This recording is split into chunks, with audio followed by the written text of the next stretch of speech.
오늘은 신명기 11장 1절에서 12절까지의 말씀입니다. 신명기 11장 1절에서 12절까지의 말씀.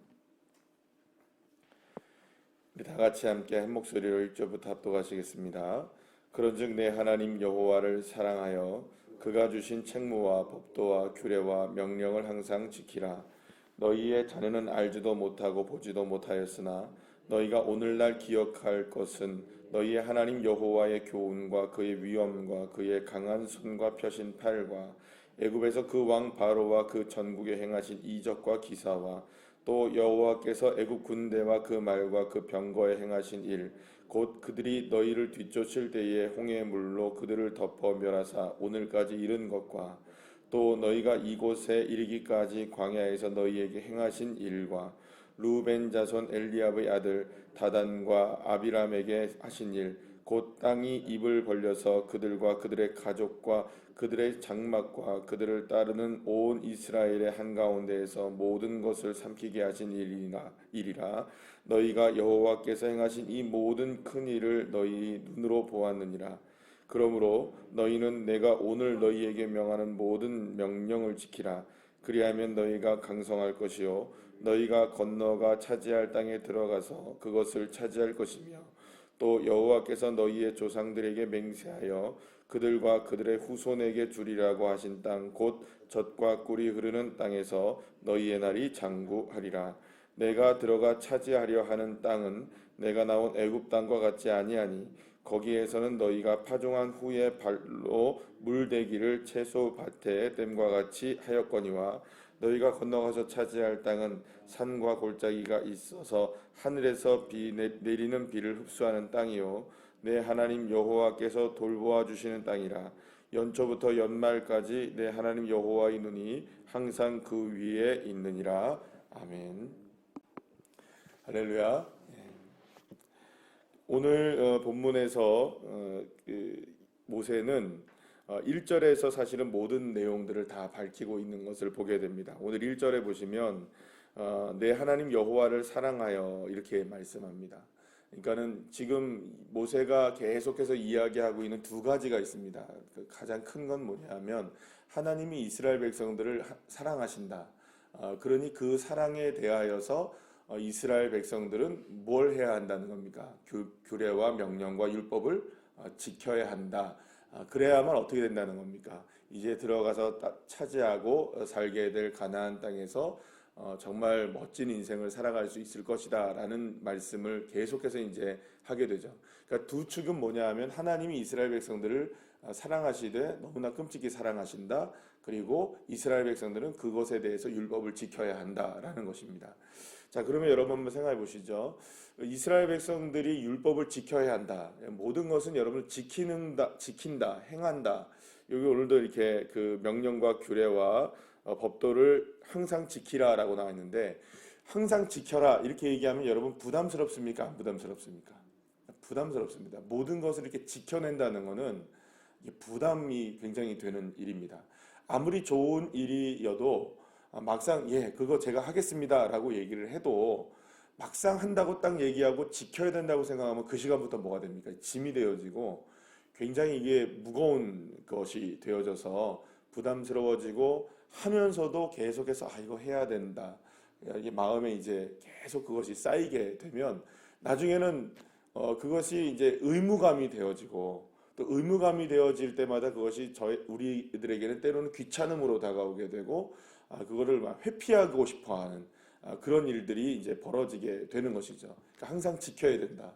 자, 그런데 이 항상 지켜야 된다는 전제가 무엇이냐에 따라서는 달라집니다, 여러분. 그러니까 만약에 우리가 뭘 누려야 하기 때문에 지켜야 한다. 그러면 이미 그것이 누려지고 있으면 지켜지지 않을 수 있습니다. 그죠? 표면적으로 와닿지 않습니다. 예를 들어서 지금 어제요. 참 재미난 제가 기사를 하나 봤는데 무슨 이야기가 있었냐면 이번에 그 우리나라 뭐 최초의 장군이셨던 사성 장군이셨던 백선엽 장군께서 이렇게 소천하셔갖고 돌아가시잖아요, 그죠? 근데 그분이 이제 고인이 되셨는데 이분에 대해서 왈가왈부하는 이야기들을 들으면서 어떤 분이 이런 얘기를 하는 거예요. 어떤 분이 아니 그 사람 대전 현충원에도 지금 뭐 그 문제가 되는 게 대전에 뭐 묻힐 것이냐, 뭐 서울에 뭐 동작동에 묻힐 것이냐 이것 때문에 논란이 많은데 무슨 얘기를 하냐 하면 그분의 과오가 뭐 옛날에 무슨 뭐 친일파였다, 무슨 뭐였다, 뭐 이렇게 뭐 공과를 얘기를 한 게 아니라 그분이 딱 어떤 얘기를 하냐면 이런 얘기를 하는 걸 제가 봤어요. 이분이 6.25 때 우리 민족인 북한군을 향하여 총을 쏜 사람이니 절대로 국립묘지에 묻혀서는 안 된다. 어떻게 우리나라 민족에게 총뿌리를 겨눈 사람한테 그 여러분 그러면 우리나라의 역사를 부정하는 거잖아요. 6.25 전쟁은 완전히 우리나라가 침략을 한 것이고 그리고 우리나라가 잘못하여서 6.25를 일으킨 것이고 그리고 북한에게 총뿌리를 우리가 겨누어서 한 거라는 이게 역사가 완전히 부정이 돼버리는 거잖아요.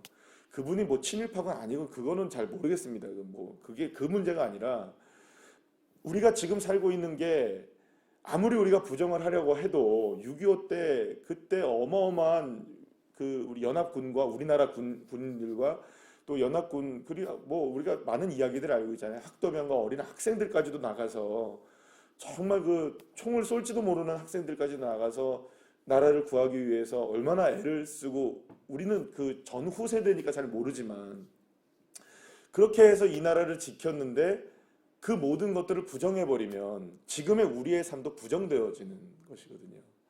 제가 그런 역사적인 관점을 가지고 있는 분들이 방송에 나와서 막 얘기를 하고 그런 것들이 했다라는 얘기를 듣고 참 우리나라가 지금 어디로 흘러가고 있는가라는 제가 지금 굉장히 뭐 진보를 뭐 보수를 떠나서 이건 아닌 것 같지 않은가라는 생각이 들었어요. 근데 제가 왜 이 이야기를 드리냐면 그러니까 지금의 현재에 있어서 우리가 지금 누리고 있는 것만 생각하면 지킬 거 별로 없습니다. 반드시 지켜야 된다.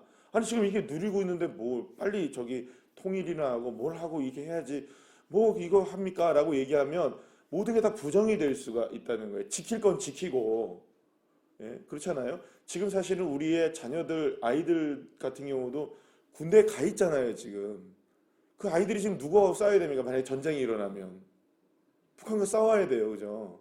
우리나라를 쳐들어온 사람이 갑자기 뭐 어디서 뭐 일본이면 우리나라 갑자기 쳐들어오고 이러진 않을 거란 말이에요. 그죠? 물론 뭐 모르긴 모르겠지만 어쨌든 그러니까 사실 우리가 본다면 지금 당장에 우리가 촛불을 겨누고 서로가 휴전된 상태에서 싸우고 있다는 이 상황을 우리가 인식을 하지 못하면 엉뚱한 얘기들 나오고 우리가 왜 지켜야 되느냐 막 이런 얘기가 나올 수밖에 없는 거예요.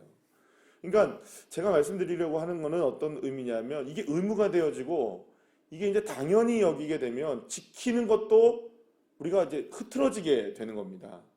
그러니까 당연히 지켜야 되는 걸 왜 지켜야 되느냐 이런 식으로 나오게 되고 뭐 그 부분에 있어서 이제 무너지기 시작하면 사회가 무너지기 시작하는 것이죠. 그래서 이스라엘 백성들이 지금 율법과 규례와 법도를 지켜야 된다 여기만 생각하면 보세요. 여기 맨 마지막에 오늘 본문 말씀에 11절 12절 말씀에서 뭐라고 얘기하시냐면 하나님이 너희가 들어가서 차지할 땅은 물을 막 가둬가지고 댐을 만들어서 어떻게 해서 막 이렇게 해야 될 땅이 아니라 하늘에서 그냥 내리면 땅이 다 흡수해서 이렇게 그냥 열매를 맺고 자연스럽게 이게 모든 게 다 되는 거다라고 얘기하면 여러분들 이 상황은 무슨 말이냐면 결국 이스라엘 백성들이 가나안 땅에 들어가면 지금과 같이 노력하지 않아도 먹고 살 수 있다라는 거거든요. 그렇게 애쓰지 않아도 지금 그냥 파종만 하면 그냥 곡식이 막 자라고 그냥 조금만 이렇게 하면 이전과 같이 그렇게 노력하지 않아도 그냥 먹고 살 수 있는 시대가 된다는 거예요. 근데 그때 가서 이걸 지켜라라고 하면 아니 이미 있는데 뭘 지켜요. 지킨다고 얘기할 때 그 지킨다는 것이 희미해질 수 있다는 겁니다. 그래서 오늘 이스라엘 백성들을 향해서 하나님이 뭘 말씀하시냐면 여호와를 여러분 사랑하여 이렇게 얘기해요. 그러니까 여호와 하나님을 사랑하여 계명을 지키라라고 나오는 거예요. 그러니까 이스라엘 백성들이 계명을 지켜야 되는 것이 뭔가를 누리기 위해서 지킨다? 이게 아니라 여호와 하나님을 사랑한다면 이 계명을 지켜야 한다라고 얘기하는 거예요. 그러니까 전제가 무엇이냐?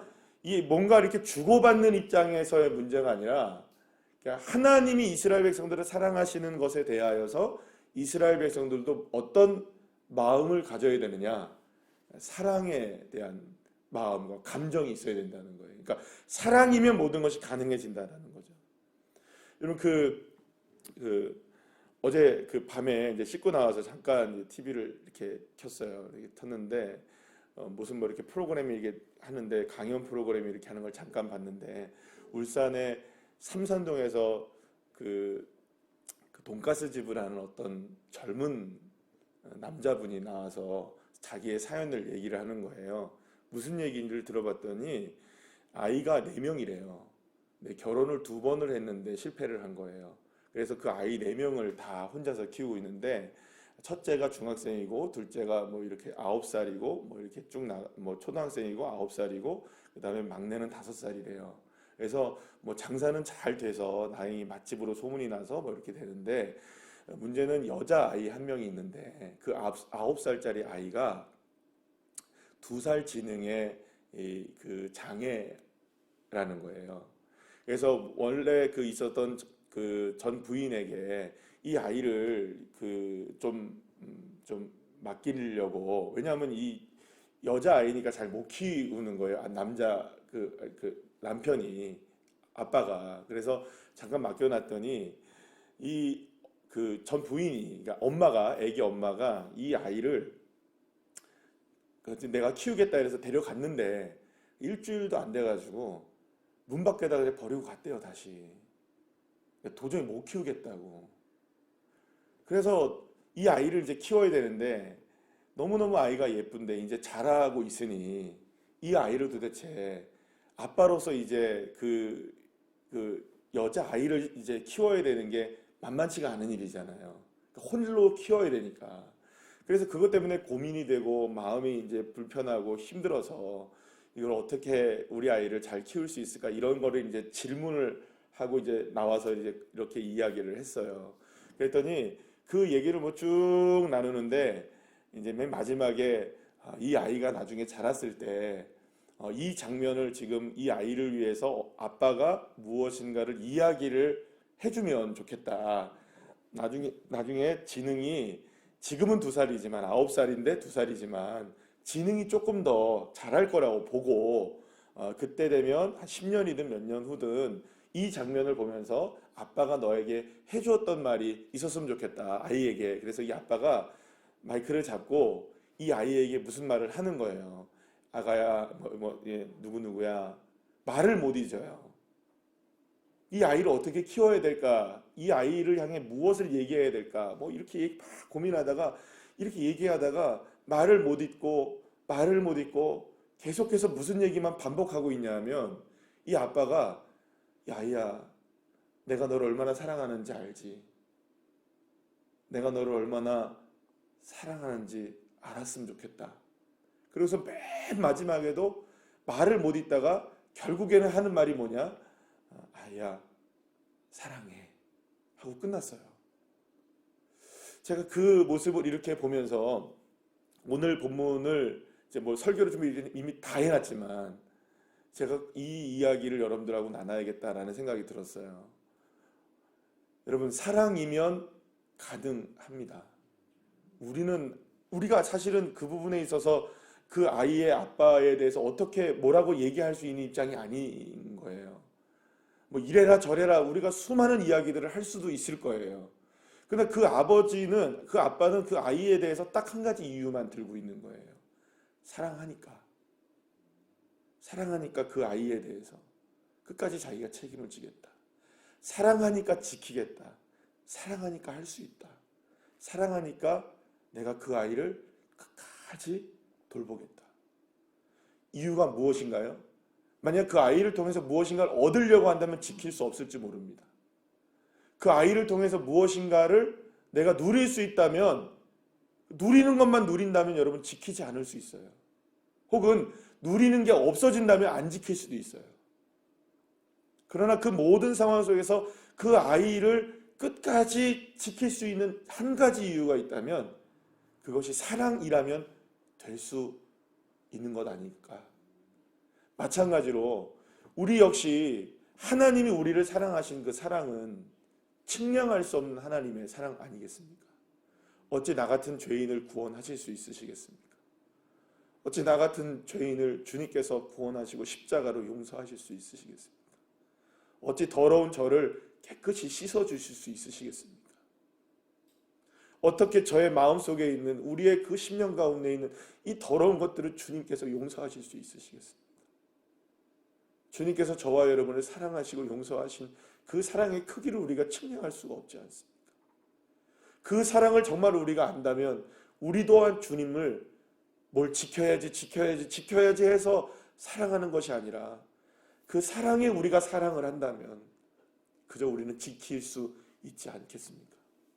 사랑하는 여러분, 저와 여러분에게 주님의 사랑이 다시금 우리의 삶의 근본이 되시기를, 우리의 삶을 이끌어가는 힘이 되시기를 간절히 축원합니다.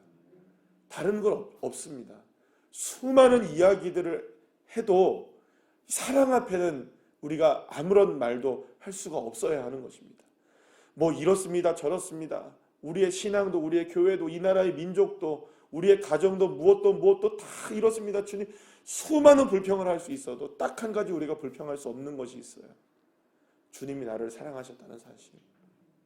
그 하나면 다시금 우리는 그 사랑을 붙잡고라도, 그 끊을 수 없는 그 사랑을 붙잡고라도 다시금 우리가 일어날 수 있고, 우리가 힘겨워도 살아갈 힘이 되어지는 것이고, 그 힘을 통하여서, 그 사랑의 힘을 통해서 우리가 다시금 소망을 얻고, 그래, 그러니 내가 오늘 이 시간 다시금 주님의 말씀 붙들고 일어나야지. 그래, 주님이 나를 사랑하시는데 내가 오늘 이 시간 이렇게 넘어져 있으면 되겠나. 하나님 앞에 다시금 무릎을 꿇고 기도할 동력을 얻으시고 힘을 얻으셔서 주님의 사랑으로 인하여 다시금 소망을 얻는, 그래서 정말 주님을 기쁘시게 할 수 있는, 사랑이면 모든 것을 다 할 수 있다는 믿음을 가지고 저와 여러분이 다시금 세워질 수 있는 믿음의 자녀들 되시기를 간절히 소망합니다. 기도하시겠습니다.